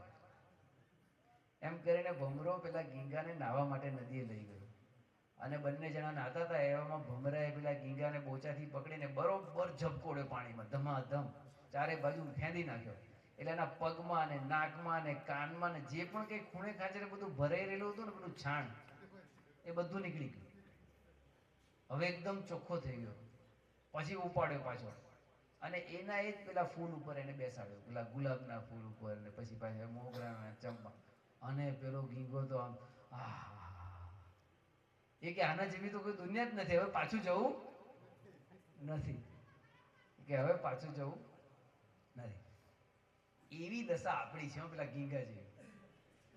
આપણે છે ને સંસારની ગોળીઓ લઈને જ મંદિરે જઈએ, કાનમાં ભરાય, નાકમાં ભરાય, મનમાં સૌથી વધારે આપણો એટલો બધો સ્ટોક છે ને મનની અંદર, સંસારનો એટલો બધો સ્ટોક ભરેલો છે, અનંત જન્મનો સ્ટોક ભરેલો છે. અમારા જૂના સંતો એવું કે પેલું પાડું હોય ને, પેલું વાછડું કહેવાય ને, ગાયનું કે ભેંસનું બચ્ચું હોય ને, તો કે જેવું વિયાય ને એનો વિયાય બચ્ચું જેવું આવે એવું તરત આમ આંચળે વળગીને એ દૂધ પીવા મંડી જ પડે. તો કે એને ખબર કેવી રીતે પડી ખાડું અહીંયાથી દૂધ મળશે, પૂંછડે નહીં મળે ને આ કાનમાં નહીં મળે, અહીંયા જ મળશે. તો સંતો કે અનંત જન્મથી એ જ કરતું આવ્યું છે, એને ખબર છે કે દૂધ અહીંયા જ હોય. એટલે એને એમ અનંત જન્મથી આપણે સંસારની બધી વિટામણા, સંસારની બધી આ બધી જે નાની મોટી બધા પ્રશ્નો, ભગવાન સ્વામિનારાયણ લખે છે કે આ મારી વાડી ને આ મારી ગાડી, આ મારી લાડી, આ મારા મામા, આ મારી મામી, આ મારા મા, આ મારો બાપ, આ મારા કાકા, આ મારી કાકી, આ મારો ભાઈ, આ મારી બેન. આના સિવાય આપણે કશું જ કર્યું નથી આખું અનંત જન્મની અંદર. દરેક જન્મમાં આનું આજ એટલે એટલા બધા પાસ પડી ગયા છે ને આપણને. એને પેલો પંખો હોય ને, તો પંખો તમે બંધ કરી દો ને, ફૂલ સ્પીડમાં ચાલતો ને બંધ કરી દો ને, સ્વિચ બંધ કરી દો તો એ થોડી વાર ચાલે જ કરે, એના ચક્કરડા ફરે જ કરે. એમ આપણે સત્સંગમાં આવીએ ને તોય આપણા ચક્કરડા ચાલુ જ હોય. કોક પેલી વધારે ગોળીઓ લઈને આવ્યો તેને વધારે સુગંધ આવ્યા કરે. પણ ભગવાન અને સંત એવા છે ને પેલા ભમરાની જેમ, એ લાગમાં આવશો ને તમે એટલે તમારું બોચું પકડી અને એવા ઝબકોડશે તમને એ વખતે થશે કે શું કરે છે, મને મારી નાખશે કે શું. એટલે તમે સત્સંગમાં આવો એટલે તમને થોડું દુઃખ આવે, થોડું તમને અડચણ થાય, સંબંધીઓ તરફથી તમને થોડી મુશ્કેલી આવે, મિત્રો તરફથી મુશ્કેલી આવે, લોકો તમને ટોણા મેણા મારે, બધું જ કરે. પણ એ બધું જ જો સહન કરીએ, ભગવાન અને સંતની તમામ આજ્ઞા પાડીએ, એ કે એમ કરીએ, તો પછી આપણને ભગવાન અને સંત જે સુગંધ લે છે, જે ભગવાનનું સુખ એ મેળવી રહ્યા છે, એ સુખ આપણને પ્રાપ્ત થાય. એના વગર આપણને એ સુખ મળે નહીં. એમનેમ આપણે એ સુખ લેવા જઈએ ને તો આપણને સુખ મળવાનું નથી. ઘણી બધી વખતે આપણને બધાને એમ લાગે કે હું જે કરું છું ને એ બરાબર જ છે, મને ખબર જ નથી, એટલે મને ખબર પડે છે એવી બીજાને ખબર પડતી નથી. બીજા બધા કરતાં હું વધારે હોશિયાર. એક રાજા હતો ને, તો રાજાએ પોતાના રાજ્યની અંદર બધી જ પ્રકારના આમ શ્રેષ્ઠ માણસોને રાખ્યા હતા કે ઘોડેસવારી, તો ઘોડેસવારીમાં આખા રાજ્યમાં જે શ્રેષ્ઠ માણસ છે, સારામાં સારી ઘોડેસવારી કરતો હોય ને એ એના દરબારમાં બેઠો હોય. પછી કે તલવારબાજી, તો સારામાં સારી તલવાર જે ચલાવી જાણતો હોય એ એના રાજ્યમાં બેઠો હોય. વેપારી, તો કે સારામાં સારો જે વેપારી હોય આખા રાજ્ય એ. એમ કરીને બધા જ પ્રકારના, સારો ભરવાડ, સારો પેલો ખેડૂત, સારો વેપારી, સારો કુંભાર, બધા જ પ્રકારના શ્રેષ્ઠ માણસો રાખેલા. પછી એક વખત એને વિચાર આવ્યો કે આનું બધા છે પણ કે મૂર્ખો નથી. શ્રેષ્ઠ મૂર્ખો જોઈએ ને કે આપણા રાજ્યમાં. તો એને તો ઓર્ડર કરી દીધો અને એને બધાને કીધું કે મૂર્ખામાં મૂર્ખો માણસ શોધી લાવો કે. એ બહુ મહેનત કરી, બધા મૂર્ખો માણસ શોધવો કેમ નો, એને એમાં શ્રેષ્ઠ મૂર્ખો કેવી રીતે સાબિત કરવું. પણ એક પકડી લાયા, એક જણને પકડી લાયા અને ત્યાં આગળ એને બેસાડી દીધું રાજ્યની પેલા સભા ભરાઈને બેઠી હોય ને એમાં. અને બધાને છે ને જે શ્રેષ્ઠ ખેડૂત હોય તેને પેલું આમ પાટિયું પહેરાયું હોય, ટેગ મારી હોય અહીંયા કે આ રાજ્યનો શ્રેષ્ઠ ખેડૂત છે, પેલો શ્રેષ્ઠ ઘોડેસવાર છે, શ્રેષ્ઠ તલવારબાજી વાળો છે. તો એવી રીતે આને પણ એક પાટિયું મારી દીધું ત્યાં કે આ શ્રેષ્ઠ મૂર્ખો છે, એવું પાટિયું પહેરાવી દીધું એને. પછી પેલો કે મારે કરવાનું શું? બસ તારે કરવાનું કે નહીં, બેસી રહે, રોજ આવવાનું, સભા ચાલુ થાય 9 વાગે આપણી સભા ભરાય, આઈને બેસી જવાનું, દરબાર પૂરો થાય એટલે ઘેર જતું રહેવાનું. આ તારે આટલું જ કરવાનું, તને પગાર મળશે ને બધું જ. બરાબર, પણ આ મારે ક્યાં સુધી આ પાટિયું પહેરી રાખવાનું? કે તારા કરતા વધારે મૂર્ખો કોઈ ના મળે ને ત્યાં સુધી તારે પહેરી રાખવાનું. કોઈક તારા કરતા વધારે મૂર્ખો આવશે ત્યારે તો છૂટો, ત્યારે એને બેહાડી દઈશું અમે. પેલો બિચારો કંટાળી ગયો હતો, પણ હવે એને શું કરવું પડે. એક દિવસ એવો પ્રસંગ બન્યો કે રાજા બીમાર પડ્યા. રાજાની ઉંમર થઈ અને બીમાર પડ્યા. અને 1 દિવસ, 2 દિવસ, 10 દિવસ, 20 દિવસ રાજા કેમે કરીને સાજા ના થાય. આખા રાજ્યના બધા સારામાં સારા વૈદ ને બધા લઈ આવ્યા, પણ કોઈ રીતે રાજા સાજો થાય નહીં. એટલે પછી બધાને લાગ્યું કે હવે રાજા દેહ રાખશે નહીં. એટલે બધા જે શ્રેષ્ઠ માણસો હતા ને બધા એક પછી એક રાજાને મળવા ગયા અને બધી પોતાની શુભેચ્છા, સાંત્વના કે ભાઈ તમે બહુ સારું કાર્ય કર્યું ને અમે ભગવાનને પ્રાર્થના કરશું ને ભગવાન અમારું આયુષ્ય તમને આપી દે ને એવી બધી જે પણ કંઈ લાગણી પ્રમાણે બધા વાતો કરે. એવામાં પેલો મૂર્ખો પણ ત્યાં આવ્યો. તો એણે શું કર્યું? તો એણે વાત કરી રાજાને કે રાજાજી આ બધા ક્યાં તમને કેમ આવે છે, બધા મળવા આવે છે? એના બિચારાનો મૂર્ખો, એને કંઈ ખબર પડે નહીં કે શું થઈ રહ્યું છે. કે બધા તમને મળવા કેમ આવે છે? એટલે રાજાએ કહ્યું કે ભાઈ છે ને, જો હવે હું છે ને બહુ એક લાંબી સફરમાં જવાનું છું, મુસાફરીમાં. એટલે કે એમ તો કે તમે એમને બધાને લઈ જશો ને? અમે બધા તમારે હારે ને હારે જ આખો દિવસ હોઈએ છે, તો તમે એમને લઈ જશો ને? એટલે કે ના, તમને કોઈને લઈ જવાના નથી. તો કે તમારા અંગરક્ષકો બધા, એટલે જે સિપાહીઓ, બોડીગાર્ડ, તમે નક્કી જ છે કે જે જન્મે છે ને એનું મૃત્યુ થાય ને થાય. એ પછી રાવણ હોય કે કુંભકર્ણ હોય કે યુધિષ્ઠિર હોય કે કોઈ પણ, સાક્ષાત ભગવાન પણ મનુષ્યનો દેહ ધારણ કરીને જ્યારે પૃથ્વી ઉપર આવે છે ત્યારે એ પોતે દેહનો ત્યાગ કરે છે. પછી કૃષ્ણ ભગવાન હોય, રામ ભગવાન હોય કે સ્વામિનારાયણ ભગવાન હોય, મનુષ્ય દેહ એનો સિદ્ધાંત જ છે જે જન્મે છે એનું મૃત્યુ નિશ્ચિત છે. એટલે આપણે બધા જ્યાંથી અચાનક આપણને ખબર જ નથી કે ક્યારે આપણે અહીંથી ઉચાળા ભરવાનો વારો આવશે, ક્યારે આપણે અહીંથી જવાનો વારો આવશે, પણ તોય આખી જિંદગી એના માટે મહેનત કરીએ છીએ. સવારથી ઉઠીએ ત્યાંથી આમ રાતે સૂઈ જઈએ ને તો એના જ વિચારોમાં હોય, કાલે શું કરશું, અહીંથી પૈસા કમાઈ લઈએ, અહીંયા આમ કરી લઈએ, અને ગાય દોવાની છે, આનું ગાય વિયાવાની છે, આનું ખેતરમાં નિંદામણ કરવાનું છે, પેલા મજૂર મળતા નથી, આ ને તે ને, કેટલું બધું ચાલતું હોય આપણને. હેલ સલાસી નામનો એક રાજા ગ્રીસ દેશ બાજુ થઈ ગયો. એના રાજ્યમાં એક માણસ આવ્યો અને એ માણસે ત્યાં આગળ એને વિનંતી કરી કે હું બાજુના રાજ્યમાંથી આવું છું અને મને એ રાજા સાથે ફાવતું નથી, એટલે મને તમે તમારા રાજ્યમાં આશ્રય આપો. દયાળુ હતો રાજા, કે સારો વાંધો નહીં. તો પેલો કે મારે કશું જોઈતું નથી, મને ખાલી છે ને એક નાનું ખેતર આપી દો જેમાં હું ખેતી કરીશ અને મારું ગુજરાન ચલાવીશ, મારે ખાવા પૂરતું બધું ઉગાડીશ અને એક નાનું મકાન કરી દઈશું ખૂણામાં. એટલે રાજા બહુ ખુશ થઈ ગયો કે આ બહુ સંતોષી માણસ, એને કશું જોઈતું નથી, મારા રાજ્યમાં આવ્યો છે, મારો આશ્રિત થયો છે અને બીજા કોઈ રાજ્યમાં ના ગયો ને મારા રાજ્યમાં આવ્યો, એટલે સારું કહેવાય. રાજા ખુશ થઈ ગયા. એટલે રાજા કે એક કામ કર, કે છે હું તારા ઉપર રાજી થઈ ગયો છું, તું કાલે સવારે આય અને કાલે સવારે સૂર્યનું પહેલું કિરણ આ પૃથ્વી ઉપર પડે ત્યારે તારે અહીંયાથી, તેમ કરીને ત્યાં એક નિશાન રોપ્યું રાજા, કે અહીંથી તારે દોડવાનું ચાલુ કરવાનું અને તું દોડે અને સાંજે સૂર્યનું છેલ્લું કિરણ પૂરું થાય ત્યાં સુધીમાં તારે પાછા અહીંયા આવી જવાનું અને તું જેટલું દોડે અને બધી જમીન તારી જા. ઓ બાપા, આપણને દોડવાનું કહેતો આપણે વડોદરામાં દોડીએ હો, અહીંયા નહીં. છોટાઉદેપુર કરતાં વડોદરામાં દોડીએ સારું. સ્ક્વેર ફૂટે બહુ મોટા ભાવ છે તે. તો પેલા આમ આખી રાત આમ ઊંઘ્યો ને બધી તૈયારી કરી દીધી બહુ સરસ. અને બીજે દિવસે સવારે આવ્યો અને સવારે સૂર્યનું પહેલું કિરણ પડ્યું ને એણે દોડવાનું ચાલુ કર્યું. બપોર થયું અને બપોર થઈને પાછો વળ્યો, કેમ કે પાછું આવવું પડે ને બપોર પછી, નહીં તો પછી પહોંચે નહીં તો કશું મળે નહીં. એટલે પાછો પણ વળ્યો, પણ આટલું કોઈ દિવસ દોડે ના હોય ને આપણે, એટલે બહુ દોડ્યો, આખો દિવસ દોડ્યો. એટલે એની બ્લડ સર્ક્યુલેશન ફાસ્ટ થઈ ગયું, એના ફેફસા બહુ ધમણની જેમ આખા એના ફેફસા પેલો હાંફી ગયો. અને એમ દોડીને પાછો આવ્યો, હજુ સૂર્યાસ્ત થઈ નતો ગયો અને આમ 50-100 ફૂટ જ દૂર હતો, 50 ફૂટ જેટલું. અને બધા ખુશ થઈ ગયા, બધા તાલીઓ પાડે. અને રાજાએ હાર મંગાયા કે આને હાર પહેરાય, એનું સન્માન કરીએ.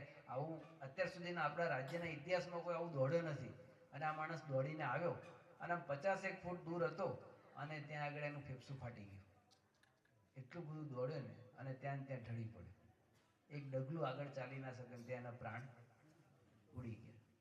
રાજા દુઃખી થઈ ગયો, પ્રજા બધી દુઃખી થઈ ગઈ. પછી રાજાએ એ જ્યાં મર્યો હતો ત્યાં જ રાજાએ એની કબર, એ દેશમાં કબર હોય એટલે કબર ખોદાઈ અને ત્યાં એક વાક્ય લખ્યું, બહુ સરસ વાક્ય લખ્યું રાજાએ.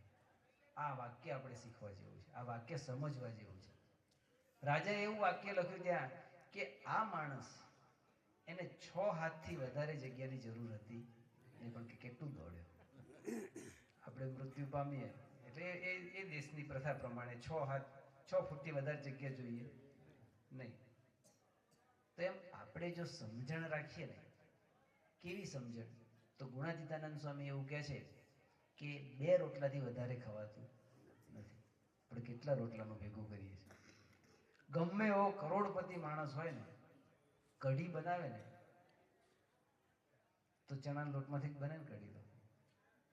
તો સોનામાંથી બને કઢી?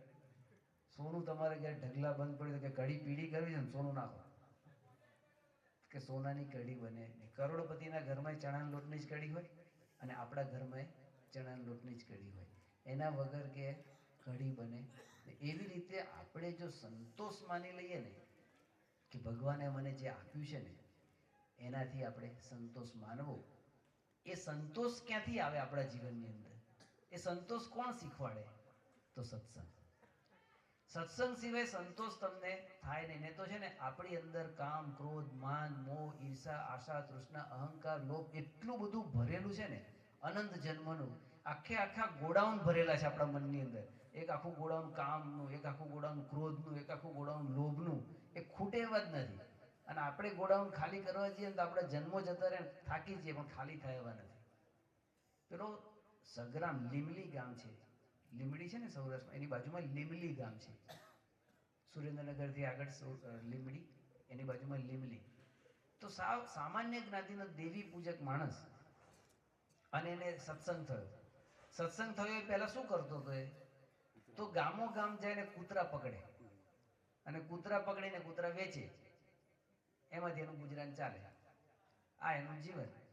સત્સંગ થયો એને, અને સત્સંગ થયો પછી એની કેવી પરિસ્થિતિ થઈ, કેવો એનો વિચાર, એને કેવી સમજણ આવી. તો સત્સંગ થયા પછી થોડો ટાઈમ થયો હશે ને, એક દુકાળ પડ્યો હશે. તો દુકાળની અંદર એને ગામ છોડવાનો વારો આવ્યો, કારણ કે કંઈ રોજીરોટી મળે નહીં, કંઈ ખાવાનું મળે નહીં. એટલે એ બીજે ગામ જઈ અને મહેનત, પછી તો કૂતરા પકડવાનું બંધ કરી દીધું સત્સંગ થયો એટલે.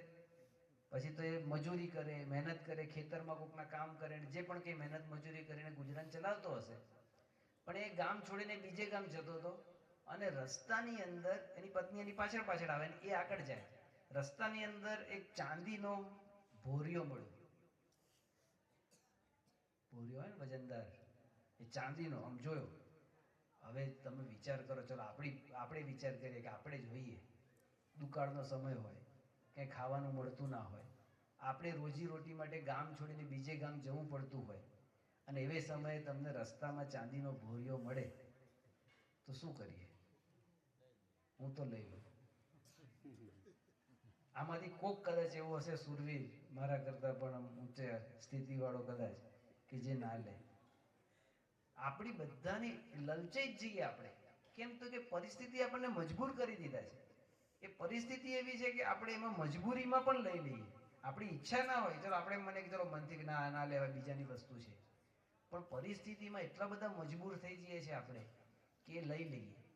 પણ પેલો ભલે સામાન્ય જ્ઞાતિનો માણસ હતો, ભલે એને નવો નવો સત્સંગ થયેલો હતો, પણ સમજણવાળો સત્સંગ હતો ને, એને ના લીધો. એને ના લીધું એટલું નહીં, જો સત્સંગ આપણને શું આપે છે હું તમને એ સમજાવું છું કે સત્સંગ કરવાથી કેવો ફેર પડે આપણને. એને પાછળ એની પત્ની આવતી હતી, તો હવે પત્નીને તો છે ને ઘરેણા બહુ વાલા હોય, એટલે એને વિચાર્યું કે મને તો ભગવાન સ્વામિનારાયણની કૃપાથી એવો વિચાર નથી આવ્યો કે અમારે લેવું જોઈએ, પણ કદાચ મારી પત્ની લલચાઈ જાય અને એ લઈ લેશે તો મારાથી ભગવાન નારાજ થઈ જશે. જો કેવો વિચાર છે એને. દુકાળની પરિસ્થિતિ છે, ખાવાના ફાંફા છે, છતાંય સામેથી આવ્યું છે. પાછું એ ચોરી કરવા તો નથી જ ગયો, સામેથી આવ્યું છે, એને તો નથી જ લીધું, એ નથી લલચાયો, પણ મારી પત્ની જો લલચાઈ જશે ને એ લઈ લેશે તો અમને પાપ લાગશે, એવો વિચાર એના મનની અંદર એવો. કેટલો ધન્ય કહેવાય ને, સામાન્ય માણસ છે.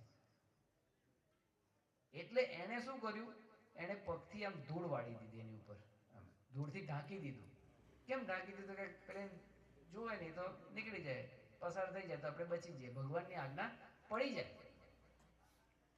અને એ પેલું ઢાંકતા હતા ને એની પત્ની દૂરથી જોઈ તો જ ગઈ, એટલે એણે પૂછ્યું કે તમે આ શું કરો છો? એટલે કે કઈ નહીં.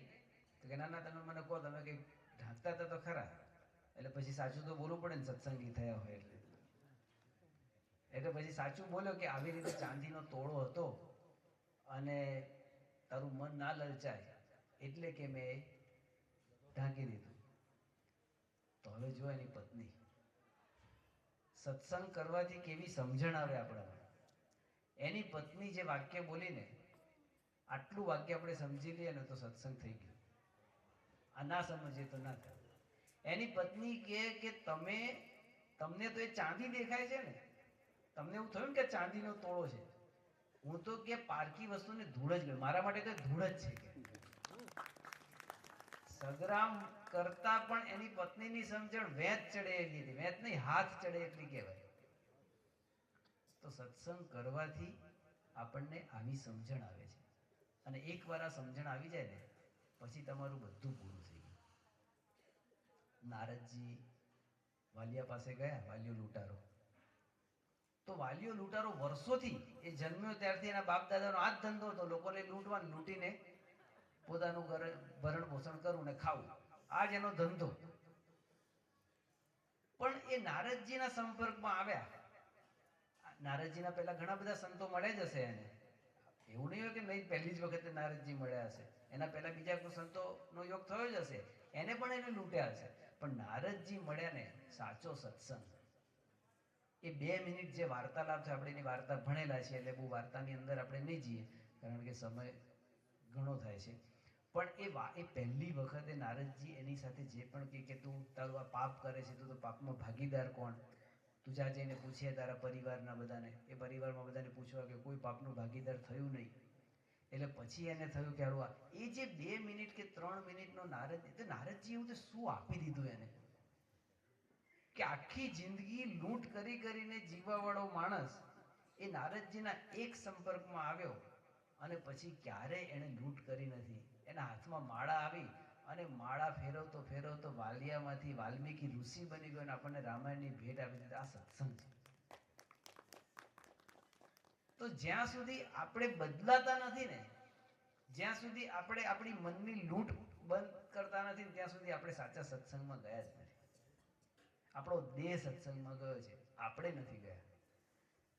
આપણા કાન સત્સંગી નથી થયા, આપણી આંખ સત્સંગી નથી થઈ, આપણો હાથ સત્સંગી નથી થયા, આપણા પગ સત્સંગી નથી થયા, આપણું મન સત્સંગી નથી થયું. એ થશે ને ત્યારે તમને નારદજીની જે એમણે જે આપ્યું ને, નારદજી એ ભગવાન તો આપવા તૈયાર જ છે, ભગવાન તો બેઠા જ છે, પણ આપણે એવા પાત્ર થવું પડે તો વાલિયામાંથી વાલ્મીકી થઈ જવાય. મીરાબાઈને શું આપી દીધું હશે? તો રાજપાટ, કેટલો મોટો રાજપાટ. એ રાજરાણી હતા. એ પોતાનો રાજપાટ, રાણીપદું, એ બધી સુખ, સાયબી, ભોગ, વિલાસ એ બધું છોડી અને ઝૂંપડી બાંધીને ત્યાં રહીને ભગવાન ભજે. એવું તો શું આપી દીધું હશે એને સંતોએ? નરસિંહ મહેતાને એ સંતોએ, ભગવાને શું આપી દીધું હશે કે નરસિંહ મહેતા સાવ કેવી પરિસ્થિતિમાં રહેતા? તો આ બધા સંતો, પરમહંસોને ભગવાન અને સંતે, સત્સંગે એવું શું આપ્યું હશે તો આપણને કેમ ના મળે? આપણે કેમ ના લઈ શકીએ? તો ભગવાન ને સંતો દયાળુ છે, બહુ પરોપકારી છે. આ છેલ્લી વાત કરીને પૂરું કરીએ કે ભગવાન ને સંત કેવા દયાળુ છે. તો આપણા ગામની અંદર અહીંયા પેલી કઈ હેરણ નદી જાય છે ને નજીકમાંથી, કઈ ઉચ્છ નદી છે આપણે. ચાલો, તો ઉચ્છ નદીની અંદર જ્યારે પાણી ભરેલું હોય, એમ પાણી હોય બારે માસ? ના હોય, પણ બારે માસ પાણી હોય એવી નદી આપણે ગણીએ. ચાલો, સારામાં સારી નદી કોઈ ગણીએ, નર્મદા નદી. આપણે એવું વિચારીએ કે આપણું ગામ નર્મદાને કિનારે છે, બારે માસ પાણી ત્યાં હોય છે.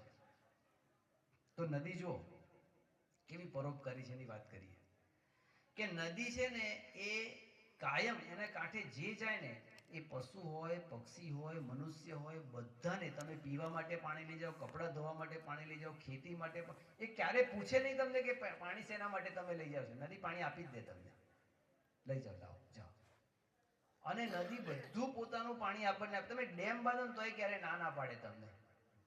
નદી બધું જ પોતાનું પાણી આપી દે છે આપણને, પણ ક્યારે નદી પોતે પોતાનું પાણી પીતી નથી.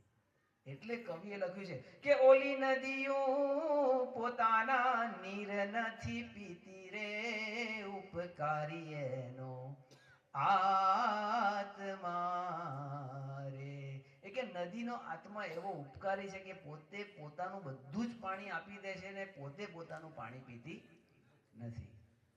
એવી જ રીતે કે પેલું વૃક્ષ, આપણા આંગણે આ વૃક્ષ હોય ને, આ બધા નાના મોટા વૃક્ષ, તો એ વૃક્ષ કેવા છે?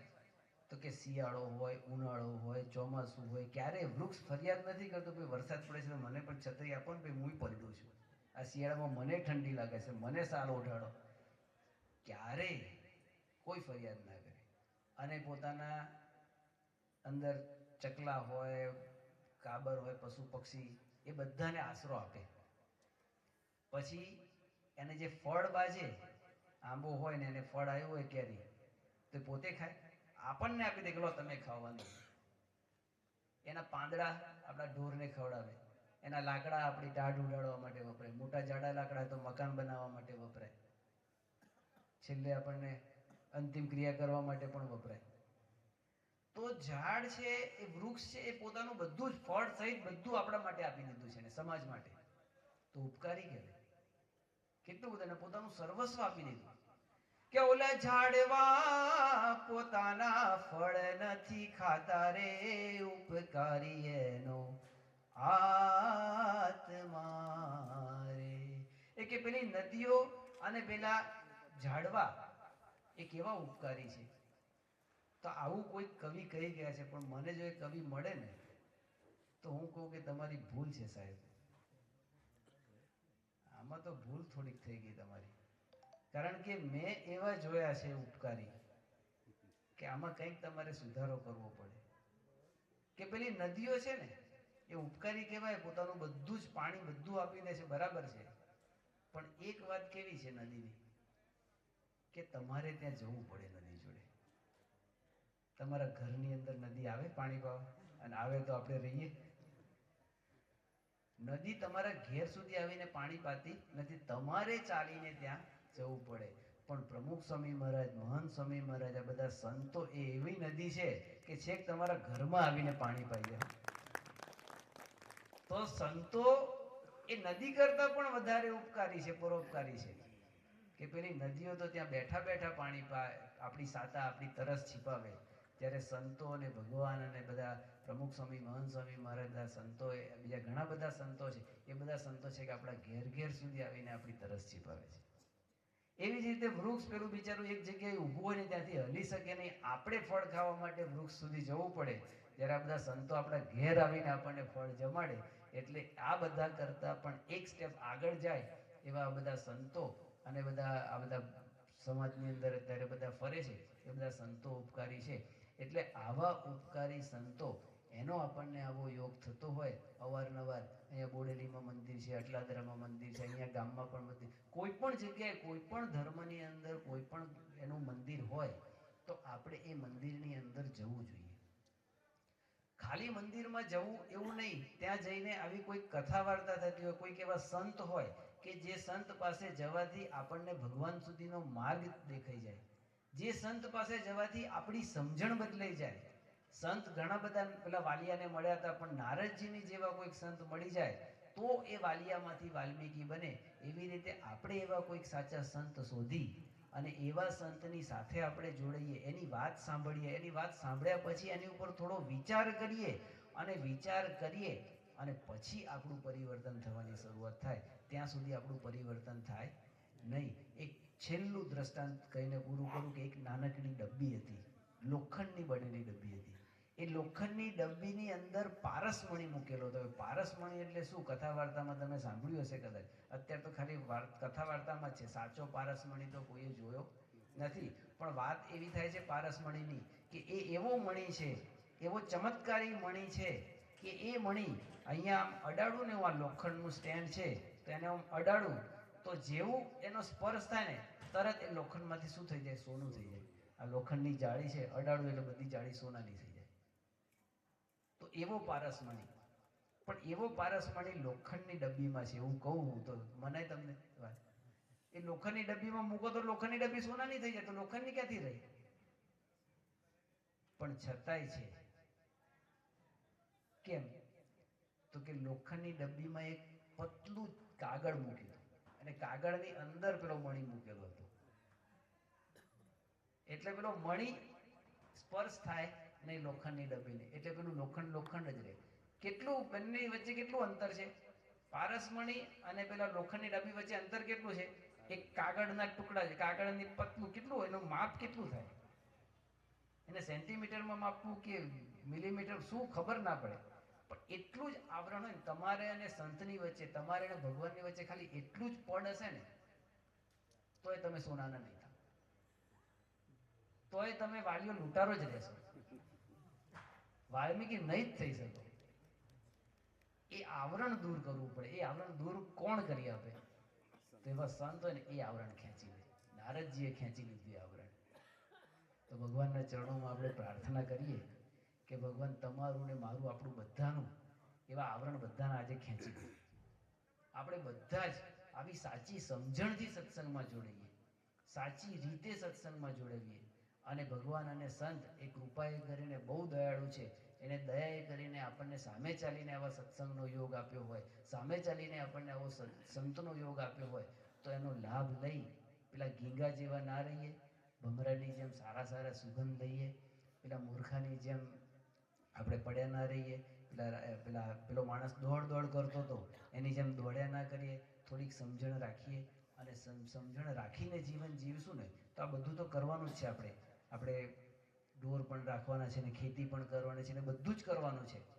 પણ એની સાથે સાથે જે કરવાનું છે રહી ના જાય ને, એ ખાસ આપણે કરી શકીએ એવું બળ, બુદ્ધિ ને શક્તિ આપણને બધાને મળે એ ભગવાનના ચરણોમાં પ્રાર્થના છે. સ્વામિનારાયણ ભગવાનની જય.